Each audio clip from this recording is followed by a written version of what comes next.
Hadley's hands moved on autopilot through the inventory checklist, her datapad casting pale light across the abandoned research wing.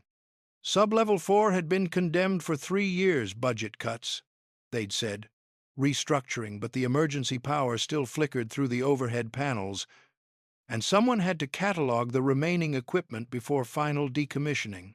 That someone was always her. The quiet jobs, the forgotten tasks, the work nobody else wanted. She preferred it that way. Her worn boots scraped against dust-covered floor panels as she moved between rows of empty containment cells. Each one stood dark and silent, force fields long since powered down, the sterile chambers that once held research specimens now holding only shadows and the particular silence of abandoned places. Hadley knew that silence well, had lived in it most of her life. The next cell on her checklist was C-47. She raised her datapad, expecting the same readout as the previous 20. Inactive, empty, cleared for decommission. The force field shimmered with dim, failing light. Hadley stopped. Her breath caught in her throat. The cell wasn't empty.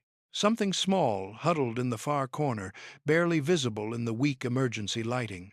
At first, she thought it might be equipment, maybe a tarp someone had left behind. But then it moved a slight, trembling shift that made her heart lurch sideways in her chest. She stepped closer, her reflection ghosting across the containment field's surface. Her gray eyes went wide. A Venorath cub.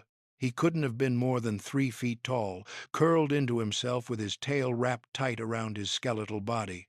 His scales were pale gray, wrong somehow, like something vital had leached out of him. But it was the bioluminescent stripes down his neck and arms that made Hadley's stomach drop. They barely flickered, dim orange fading in and out like dying stars, the light guttering toward complete darkness.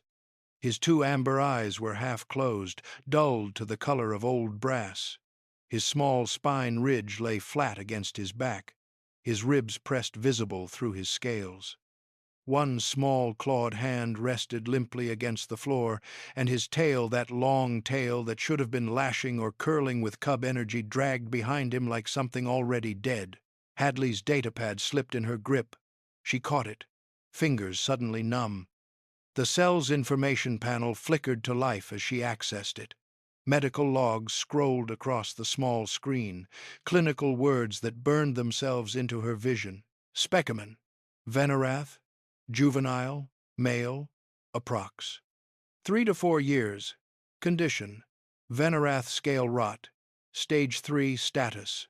Terminal treatment protocol. None. Disposal authorization pending notes.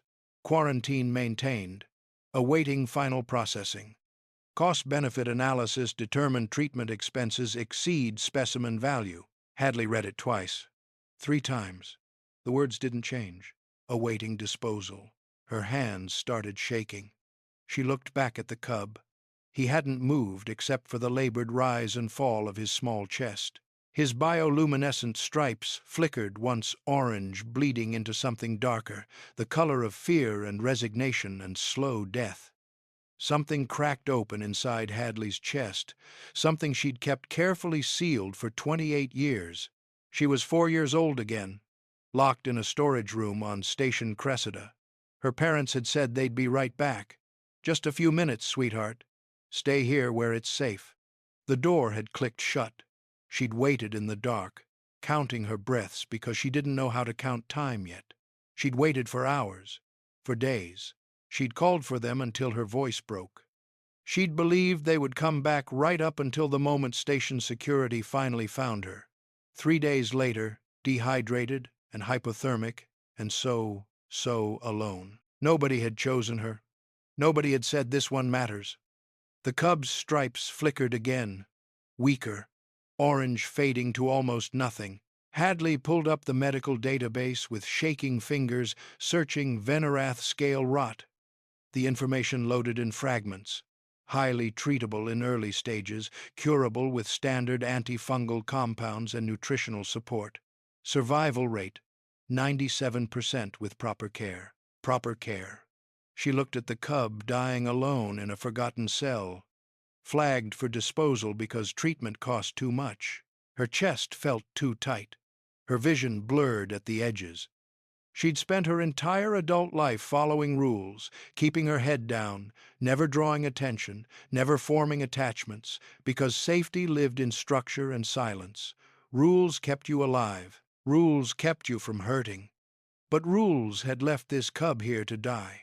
Not this time, Hadley whispered. Her voice cracked on the words. Not again. Her hands moved before her brain caught up. She accessed the containment field, override her security clearance, as research staff gave her emergency access, meant only for equipment malfunctions or safety protocols. She entered her authorization code. Her finger hovered over the confirmation button. This was theft, contamination protocol violation, unauthorized specimen removal. She could lose her job, her housing, her carefully constructed safe existence. She thought of that little girl in the storage room, still waiting. She pressed the button. The force field shimmered once and died with a faint electronic whine. The cell door slid open. Hadley stepped inside. The air smelled wrong antiseptic mixed with something organic and failing. She knelt slowly beside the cub, afraid to startle him, afraid he might not even notice her. "Hey," she said softly. "Hey, it's okay." The cub's eyes flickered open, both amber irises struggling to focus. His bioluminescent stripes pulsed once, a brief flare of orange that screamed danger, fear, stranger. "I know," Hadley murmured. "I know you're scared, but I'm going to—" Her voice broke. She steadied it. "I'm not leaving you here." She pulled off her lab coat and spread it on the floor beside him. He was too weak to resist as she carefully, so carefully, slid her arms beneath his small body and lifted him.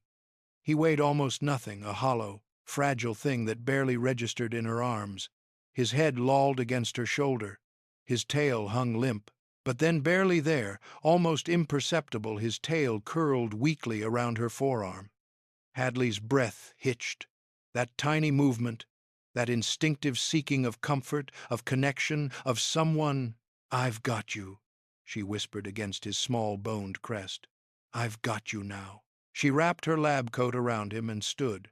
Her legs felt unsteady. Her heart hammered against her ribs. The cub made no sound too weak even to chirp, but his stripes flickered the faintest, briefest pulse of blue before fading back to dying orange. Hadley moved. Getting him through the research wing was easy. No one came down here anymore. The service elevator responded to her ID, carrying them up 3 levels in rattling silence. The cub's breathing was shallow against her chest. She could feel his heartbeat, too fast and too weak at once, a desperate flutter. Her quarters were in the residential section, Corridor G, Room 47, the smallest efficiency unit on the station, which suited her fine. Less space meant fewer places for loneliness to echo. She keyed open her door, slipped inside, and locked it behind her. The tiny room contained exactly what it had always contained: a single bunk, a small desk with her work terminal, a narrow closet, a compact hygiene unit. No photos, no personal items, no evidence that anyone actually lived here. Hadley set the cub carefully on her bunk. He made a soft sound, barely a whimper, as she unwrapped the lab coat from around him. In better light, he looked worse. His scales were patchy, some edges lifting away from the underlayer. His spine ridge showed raw patches. His eyes had gone dull again, tracking her movement but not really seeing. His bioluminescent stripes pulsed, once flickering orange dark. "Okay," Hadley said, forcing her voice steady. "Okay, you need water, and food, and medicine." She yanked open her desk drawer, pulling out the stolen medical supplies she'd accumulated over the years: standard human first aid, basic antibiotics, rehydration packets. Nothing designed for Venorath physiology. She filled a small bowl with water from her hygiene unit, her hands shaking so badly she spilled half of it. She knelt beside the bunk and held the bowl to the cub's mouth. His snout twitched. His small fangs were retracted, barely visible. He didn't drink. "Come on," Hadley whispered. "Please, you have to." His eyes closed. Panic clawed up her throat. She set down the bowl and reached for him, placing her hand gently against his small chest. His heartbeat was still there, still fluttering, but weaker than before. His stripes barely glowed, now dim orange, fading toward complete darkness. "No," Hadley said. "No, no, no. Stay with me. Stay with me, please." She grabbed a rehydration syringe, filled it, and so carefully managed to get a few drops into the side of the cub's mouth. He swallowed reflexively. Not enough. Not nearly enough. She tried again, and again. Each time, a few more drops. His body was so small, so fragile, so breakable. The station's evening cycle dimmed the overhead lighting automatically. Hadley didn't notice. She sat on the floor beside her bunk, one hand resting on the cub's side, feeling each shallow breath. His tail had uncurled from her arm, lying limp across the thin mattress. "I don't know what I'm doing," she told him quietly. "Honestly, I don't know how to fix this. But I'm here. I'm not leaving. Nobody's leaving you alone." The cub's stripes flickered the faintest pulse of blue mixed with the fading orange. Just for a moment. Just enough. Then the alarm started. A harsh electronic wail split the air, followed immediately by the station-wide announcement system crackling to life. "Security alert. Quarantine breach detected. Sublevel 4. Sector C. Initiating containment protocols. All personnel remain in current locations." Hadley's blood went cold. The cub flinched at the sound, a weak, full-body tremor. His stripes flared orange bright for just a second, then dimmed again, draining what little energy he had left. "No," Hadley breathed. She lurched to her feet, checking her door lock, her terminal. The quarantine breach had triggered automatic security sweeps. They'd check access logs. They'd see her authorization code. They'd come here. She had maybe an hour, maybe less. Her mind raced. She needed real medicine. Venorath-specific treatment. The station medical bay would have it, but her access codes wouldn't work there. Different department, different clearance levels. She'd have to break in. Another theft. Another crime to add to the growing list.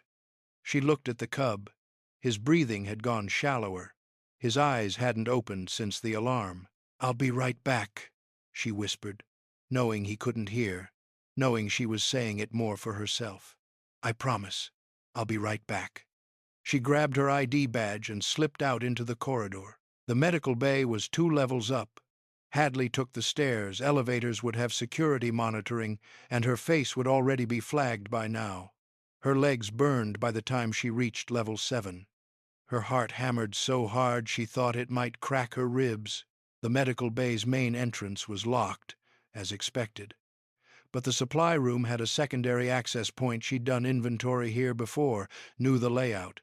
She bypassed the door lock using her research override, praying it still worked, praying they hadn't locked her out of the system yet. The panel flashed green. Hadley slipped inside. The supply room was dark except for emergency lighting. Rows of medical equipment and pharmaceuticals lined the walls in careful organization.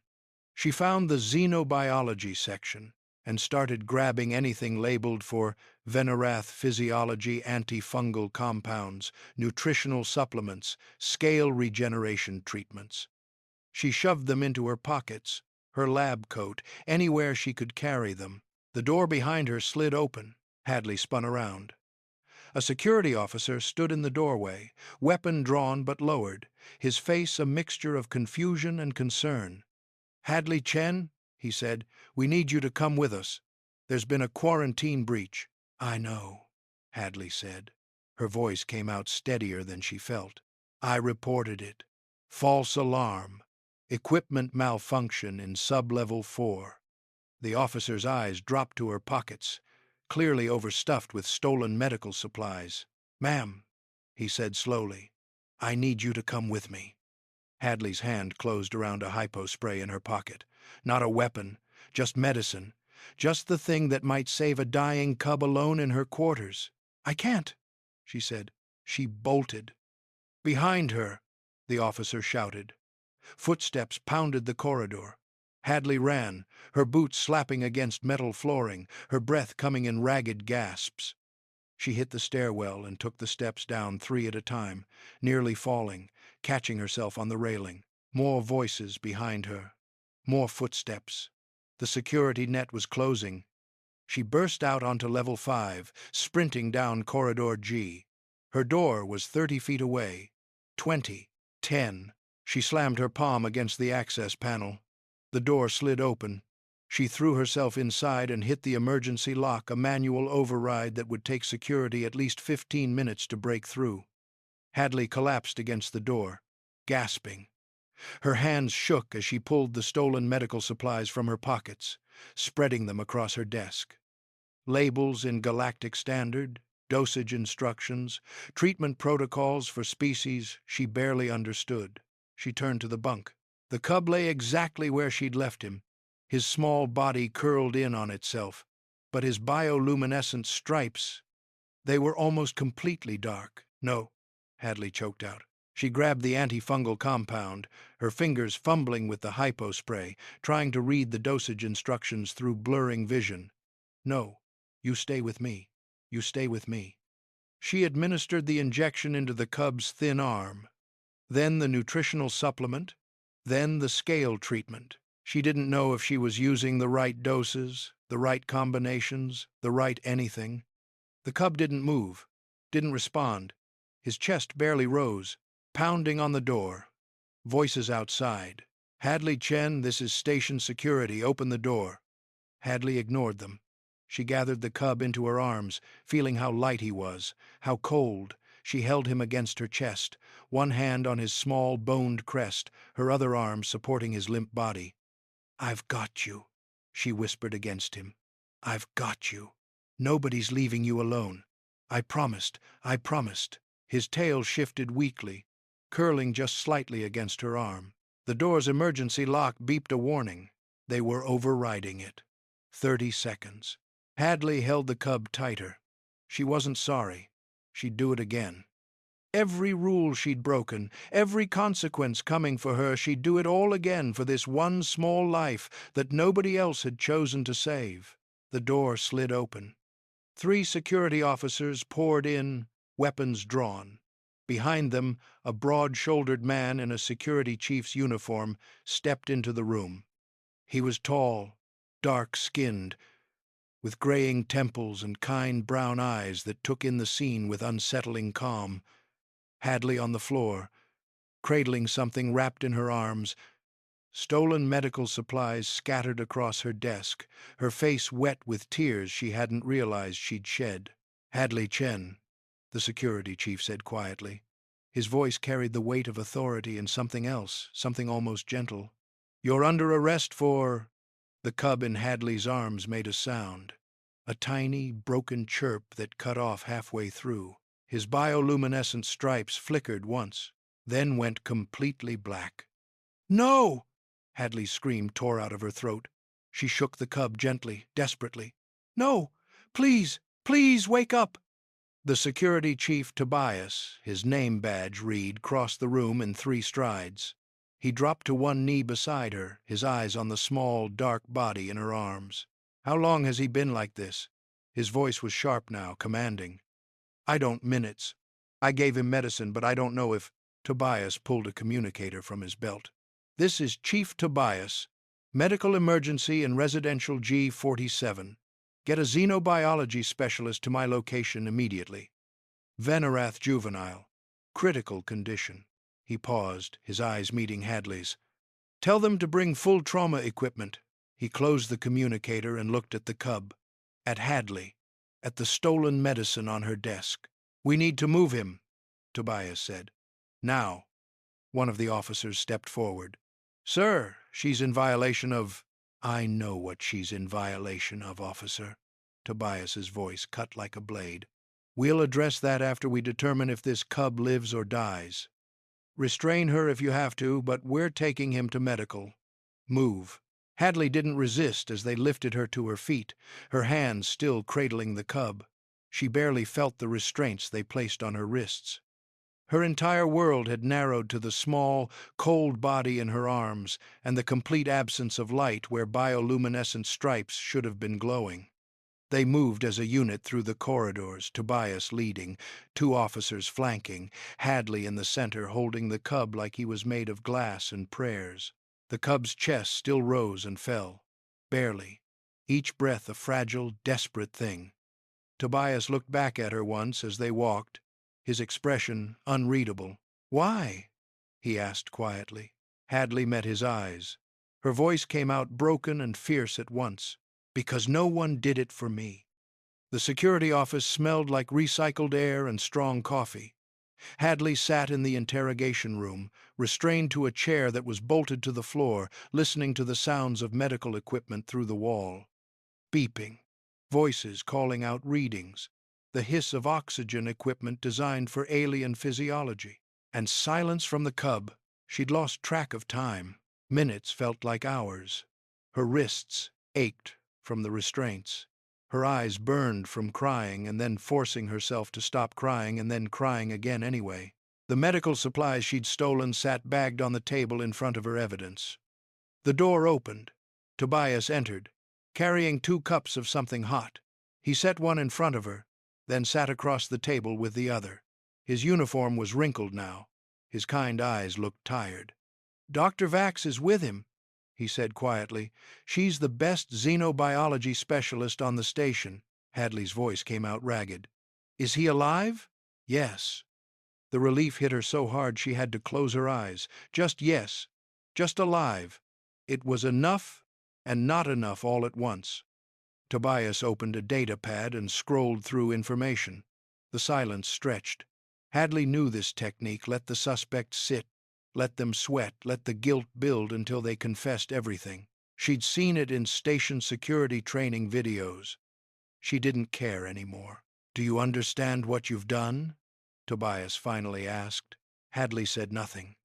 "You violated quarantine protocols," he continued, reading from the datapad.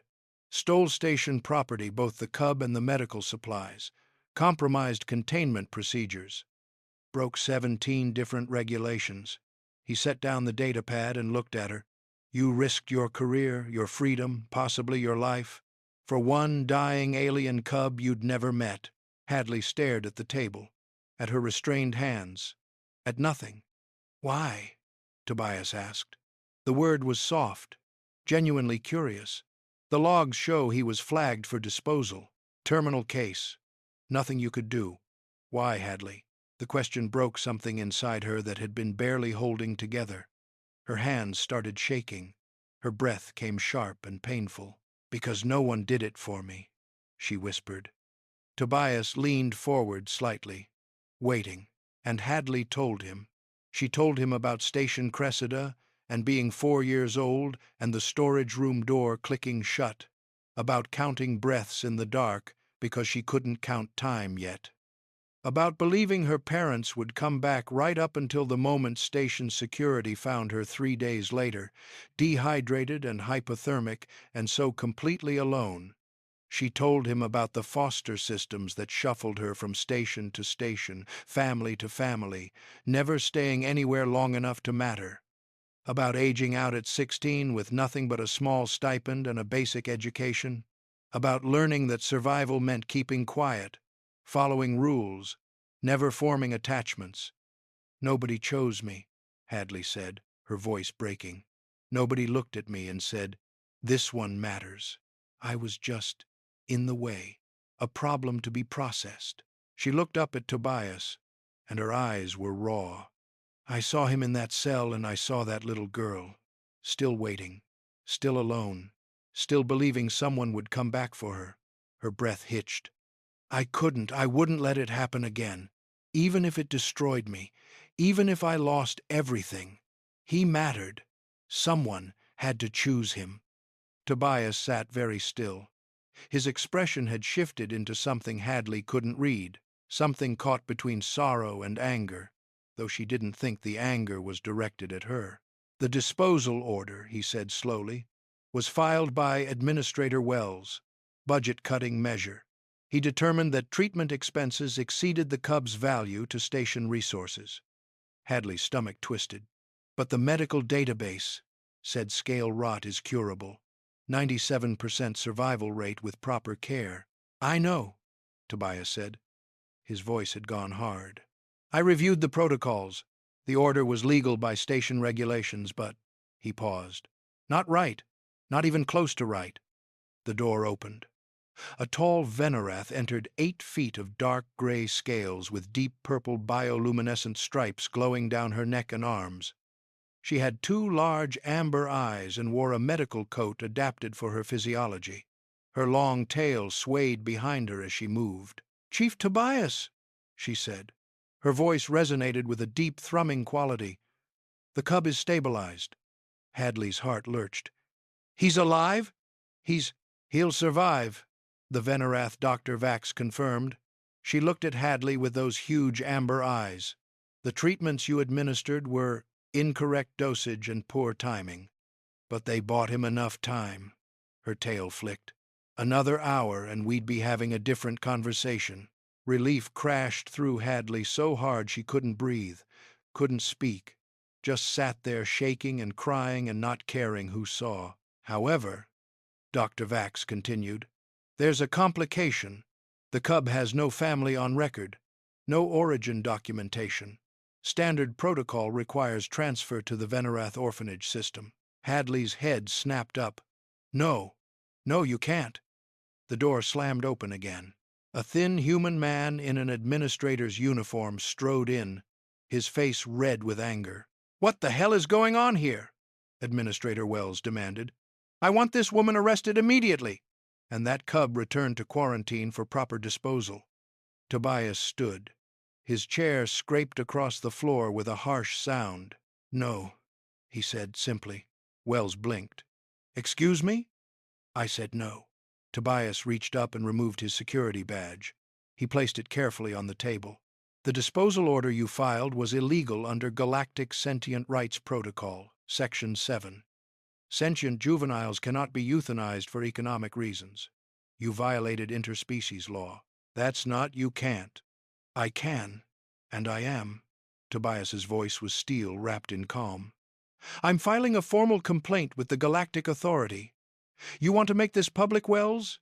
Want to explain to the media why a cub died in our custody to save money?"